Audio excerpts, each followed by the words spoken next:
So we see Bitcoin had a down-sloping trend line. It came into this key support just below 25,000, upsloping trend line, flat top right here. We came up, we broke out. As we were coming down, I was short Ethereum and Bitcoin, okay? Now Ethereum, if we know, and I went over this chart last time, look at this pivot point, look at what we hit.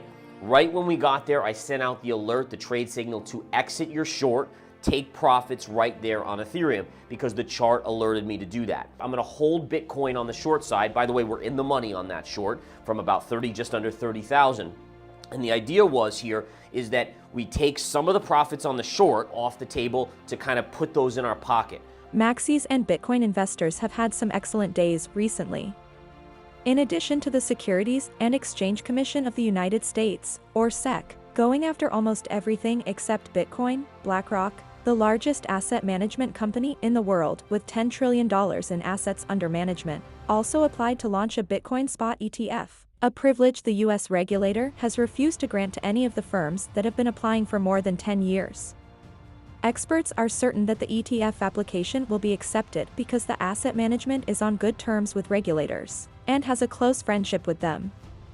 This will increase the appeal of Bitcoin to institutional investors. The amazing and captivating news had an effect on Bitcoin prices, which surged on Wednesday, reaching a 2-month high and breaking the $30,000 mark.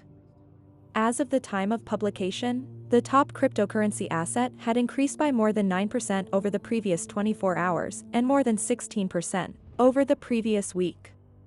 The market domination of Bitcoin is also looking extremely positive after reaching 50.11% of the total cryptocurrency market cap, which is its highest level since April 2021.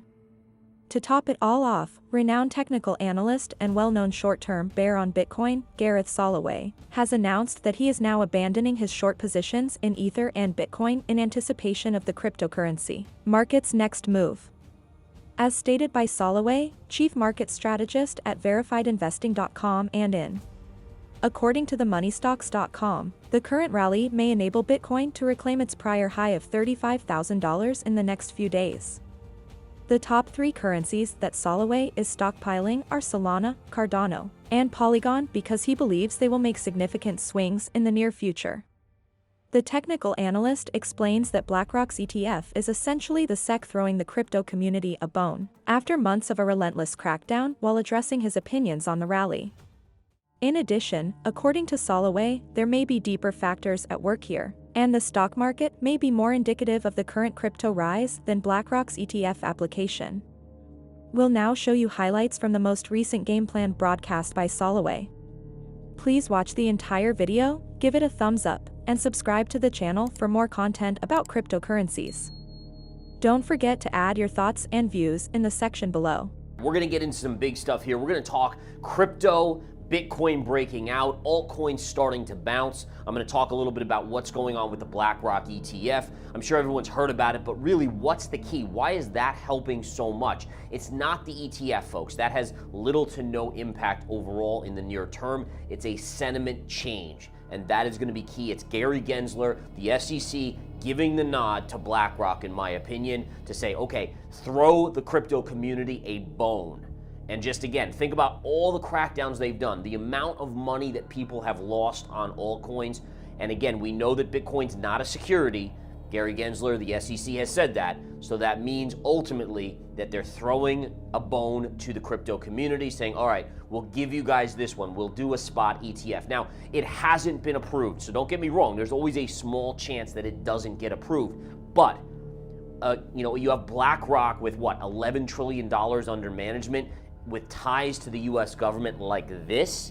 You can't tell me that after everything that the SEC did a week or two ago, and then this news hits, you can't tell me that there's not some sort of collusion there between the SEC and BlackRock. BlackRock, you can't tell me, didn't go to the SEC and said, hey, we want to do this. Will you back us? Will you let this happen? In my opinion, they said, yes, we will let this happen.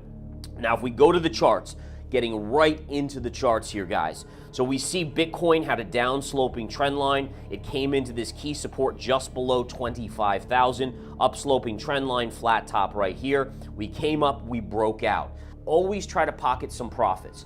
Then turn around and say, okay, if the crypto market continues to deteriorate, Bitcoin can likely come down more. Now, Bitcoin hasn't done that, so I'm looking on a retrace from this breakout to probably exit my short on Bitcoin. All right, so again, just going back to it, we have a clear breakout short term. Now, please understand, I am a short-term swing trader. This has nothing to do with my long or medium-term analysis. My medium-term analysis still says that Bitcoin is very vulnerable, especially as long as it doesn't get through this key 30,000 level, 30,500 level on the charts.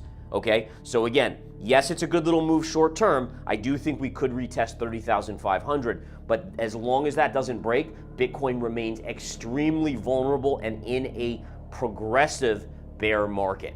All right, now again, the reason why I say that is not that the regulation clarity that is coming isn't going to be good for crypto or Bitcoin.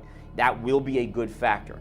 What I'm more concerned about is the stock market and the stock market's de-risking impact whenever that comes to fruition on what is going to happen to the crypto markets. Because what we know is historically that Bitcoin continues to be a risk asset. All right, now again, it was clouded because of the regulatory unknowns. You're starting to get a little clarity with this BlackRock ETF, spot ETF filing.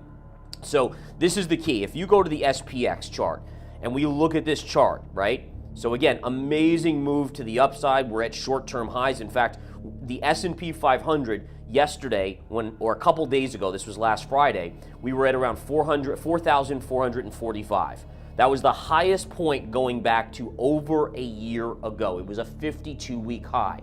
Now, you might say, wow, that's amazing, but if we look at the equal weight, now this is where I kind of bring people back to reality, right? This is your equal weight S&P. Now, the reason why the equal weight is important to look at is because it shows us that if every stock was equal in the 500 S&P stocks, this is how the chart looks. Now, this is a big difference because look, just going back to February, we were higher than the current levels on the equal weight. So what does this tell us? This tells us that there's been a group of stocks, all right, in the S&P 500, in the NASDAQ 100, about 10 stocks that have been carrying the market up because they're so massive. If the equal weight is showing us that this is not a healthy move, it's all sideways chop, yet the S&P or the NASDAQ 100 have made such enormous moves to the upside, then what do we have? Is that really a true picture of the economy? Right? Because if the economy is great, then every stock should be doing well. Now, do I think there's a need in our economy for Bitcoin? Yes, I do. It drives me insane that the US government can just print, dilute the hard-earned dollars that me and that every one of you make. And by the way, many people watching from all over the world, and you guys are in the same position. There's no central bank out there that hasn't printed money, at least not in the bigger economies. So, keep that in mind, and there is a use case for Bitcoin.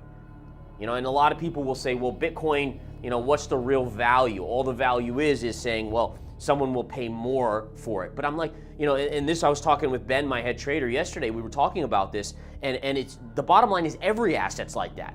The only reason the dollar has value is because people believe that the US government is firm, and therefore they believe that if they buy a dollar or they have a dollar, that it will hold its value. Well, guess what? It's not doing that. But look at gold. I mean, even gold. The only reason 3,000, 5,000, 10,000 years ago, people somehow said this metal is going to be the precious metal that we deem has value, right? It's all the same. It doesn't matter if it's a digital currency or it's gold or it's a stock. I mean, think about this. Why are people buying Tesla today? Why are people buying Nvidia today? Because they believe that it's going to go up and they can sell it to someone else higher. Same concept of why people believe in Bitcoin, which is why I think Bitcoin is a no-brainer future asset, much like gold.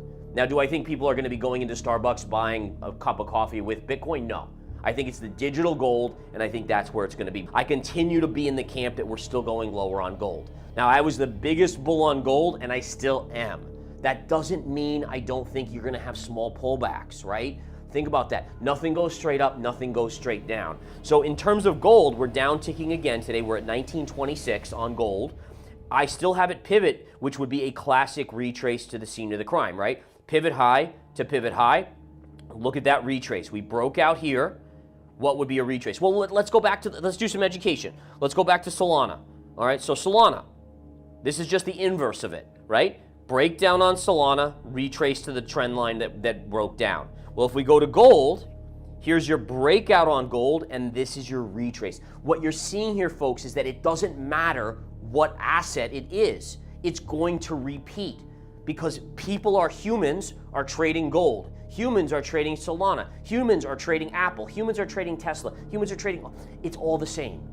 All right, as long as you have up to a certain amount of participants, right? I mean, you don't want to trade an asset that has 3 people trading it. That's not going to give you, if you have a liquid asset where you have a bunch of people trading it, the behavior, and this is why charts work, is going to be the same because people are fearful or they're greedy, all right? Or they're somewhere in between. And that same fear repeats in every asset class just like greed does. So with gold, check this out. So we have our target, which is just around 1,900 bucks.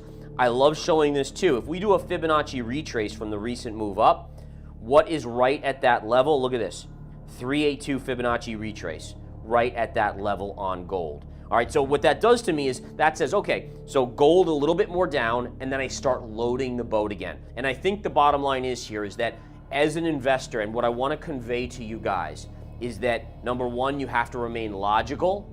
You have to follow charts which help you remain logical because you can see when things go nuts to the upside, it's not the time to buy and FOMO in. It's probably the time to offload a little bit and become more conservative. Same thing on the downside. You start nibbling when things are down, AKA a week ago with the altcoins. Now, by the way, do I think the altcoins are going to ultimately go lower? Yes. Do I think Bitcoin dominance is going to go higher? Yes. But that doesn't mean you can't trade the panic.